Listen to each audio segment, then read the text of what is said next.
Now, over this 20-year period, you've gotten yourself into a fair share of trouble. In fact, you've had legal action against you. So what is the status at the moment when it comes to people wanting to sue you?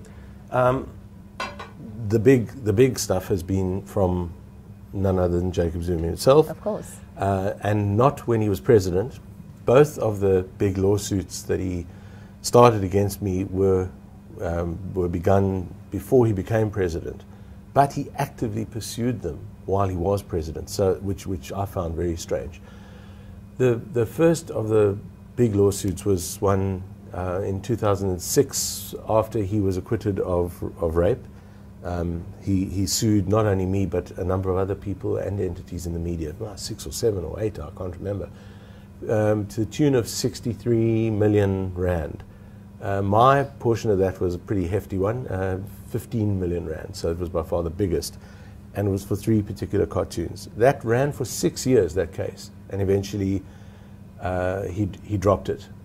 But what happened in between was that I did a cartoon, the Lady Justice one, the one that looks as if Lady Justice is about to be raped by Jacob Zuma with accomplices holding her down, his accomplices.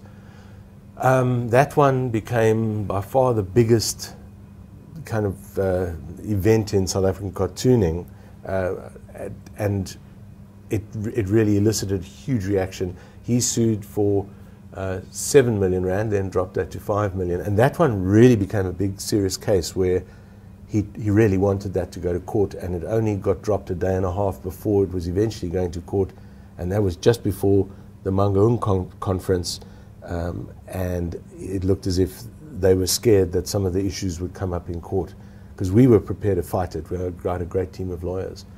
And then it was only after that case got dropped that the other case that had been running 2 years, even before that, so a 6-year period, that one got dropped as well. So you've got a clean slate to basically piss him off again.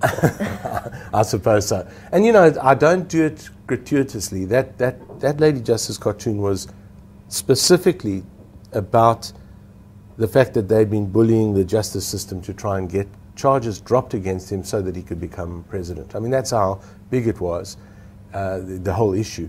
And it really, the tumult around that was enormous. Eventually, the only thing that kind of got bigger than that, and quite a lot bigger, was The Spear, the painting by Brett Murray.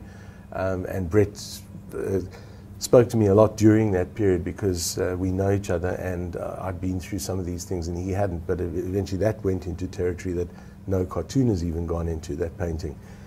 But that's not to say that I have nothing else lined up against me. There is still a case with with some Hindu people who got really annoyed with a cricket cartoon I did, using the god Ganesh as a metaphor for the bullying Indian cricket board. I thought it was a big character, lots of arms, and I use religious symbols a lot, and I really did. By the way, Ganesh has been used in far more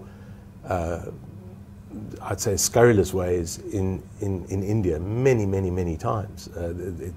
This was a cartoon talking about that bullying and a bit of money involved in all of that. It's nothing compared to the sort of pornographic ways that Ganesh has been used in India. So it's very strange, but they took me to 5 different bodies, including a crimen injuria case that has been opened and is still pending.